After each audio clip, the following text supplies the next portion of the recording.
A different version of the Rocky Top Roundtable this year. Obviously, we are socially distanced alongside Brent Hubbs and Rob Lewis. I'm Austin Price. Guys, we get you ready for Tennessee and South Carolina. Obviously, that game coming up. South Carolina, two teams that, really kind of can mirror each other in a lot of ways, Rob, but at the same time, both need this win to kind of have the season they want to have. Well, when you're playing a 10-game SEC schedule, there are no quote unquote, scrimmage games. You got to get it going out of the gate. I think this is two teams that, most people would say are kind of in the middle of the pack. Based off last year, I think Tennessee's on an upward trajectory. South Carolina, tough year. They had the upset over Georgia. Outside of that, disappointing season. I think if you're Jeremy Pruitt, this is one of those that, you've got to win to say that you're beating the teams that you're supposed to beat, that you're climbing back towards that upper echelon in the SEC. And traditionally, Tennessee has been a better program than South Carolina. And, for the rebuilding job to keep going in the right direction, this is a game you need to win. This game a year ago, Brent, was 41-21. Tennessee offensively had a phenomenal night. Jarrett started the things. J.T. Shrout finished the game. Offensively, what can Tennessee lean on this year with the senior signal caller and other people around it? Well, I think the first thing that jumps out at you is how well that Jarrett has played in his career against South Carolina. You look at the 3 games he's played in. I think it's 6 touchdowns, no interceptions. He's thrown for over 700 yards against him and completing about 65% of his throws against him. So he seems to be very comfortable going against Will Muschamp's defense. And that's a defense this year for South Carolina that doesn't have the depth up front that they've had in years past, don't appear to have the playmakers up front that they've had. Now they may have some young guys develop, but they're going to play a lot of freshmen in their rotation on the defensive front, which I think Tennessee finds probably some encouragement with. They ran for 130-something yards last year in this game, and Eric Gray wasn't a factor. So I think there's some things going in Tennessee's favor in this game, Austin, when you look at the matchup. Tennessee's veteran offensive line against South Carolina's inexperience, and I think you throw in the fact that Jerry Garantano, for whatever reason, seems to be comfortable going against whatever plan that South Carolina has put against him, because he's played pretty well in those games. And obviously Tennessee's expecting and needs him to play well on Saturday.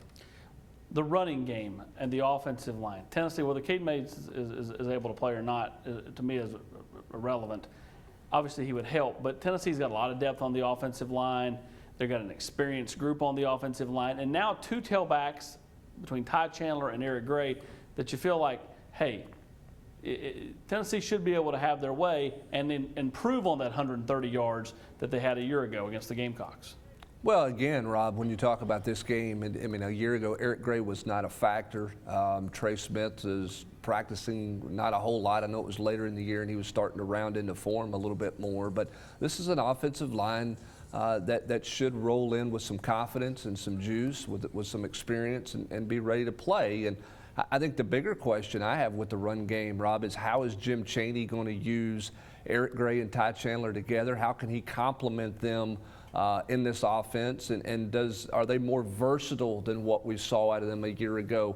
Lasting impression of Eric Gray for me was the Indiana game and the bowl game where he caught 2 passes over the middle on that game-winning drive. How does Chaney use them this year? Oh, I couldn't agree with you more. I think he will use them that way. I think Gray showed a lot of versatility once he kind of got it cranked up in those last 2 games, having almost 400 yards of total offense against Vanderbilt and Indiana.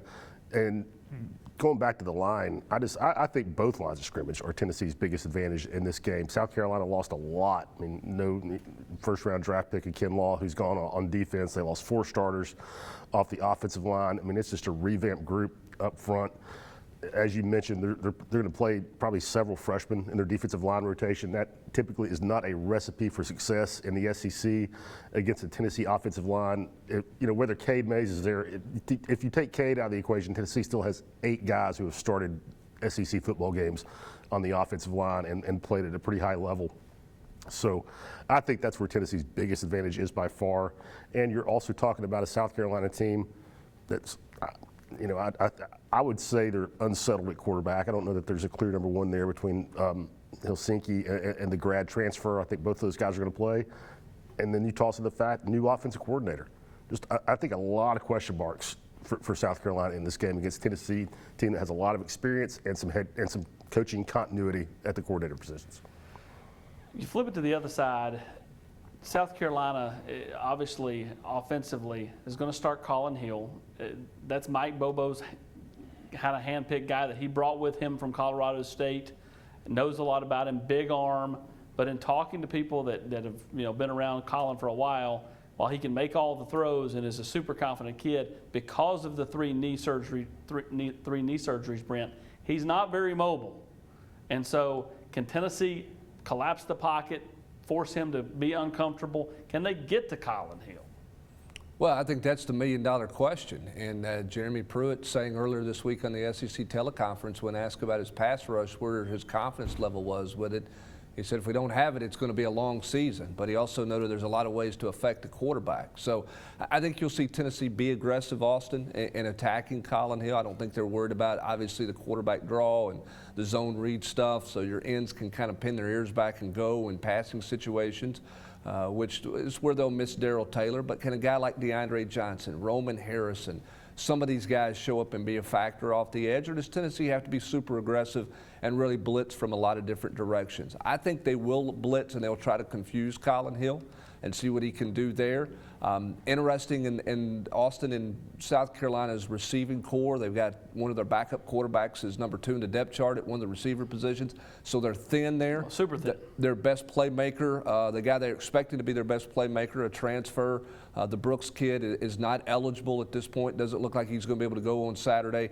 And with that being the case, I think that gives Tennessee some advantage if their corners can line up and play that lockdown coverage like they expect. I think Tennessee will be super aggressive. Interestingly enough, Rob, this is a South Carolina program that's had Alshon Jeffrey, Pharaoh Cooper, Deebo Samuel, plenty of solid receivers over the last decade. But in this instance, in this year, they don't have that marquee guy. They don't have a lot of depth there.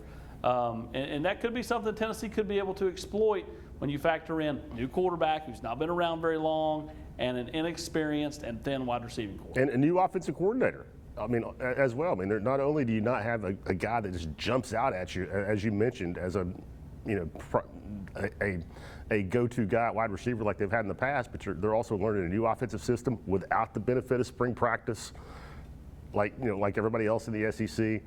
And I think in general their skill is just shaky. They don't have a home run hitter at running back.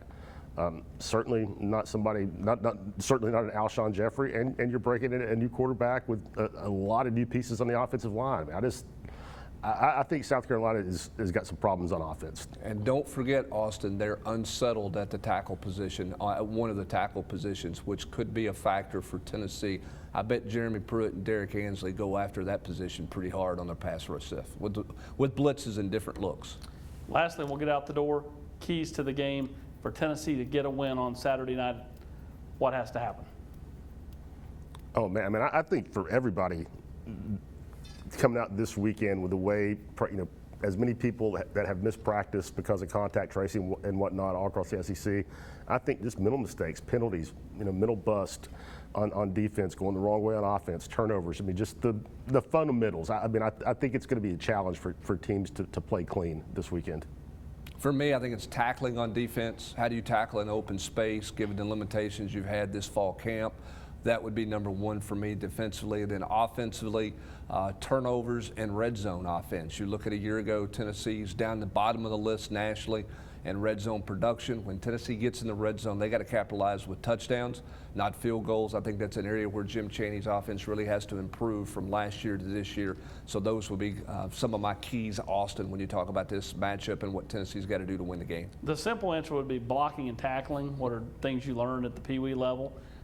But to make it more specific for this game, I think Tennessee's got to get off to a quick start. They scored 41 points in this game a year ago. They need to find points early and often and get Jarrett confident, because if things were to struggle and then all of a sudden does doubt creep in, I think you want to get him confident early, which means that first series or two is going to be huge, something Tennessee's not done too well in season openers the last couple of years. For Brent Hubbs and Rob Lewis, I'm Austin Price.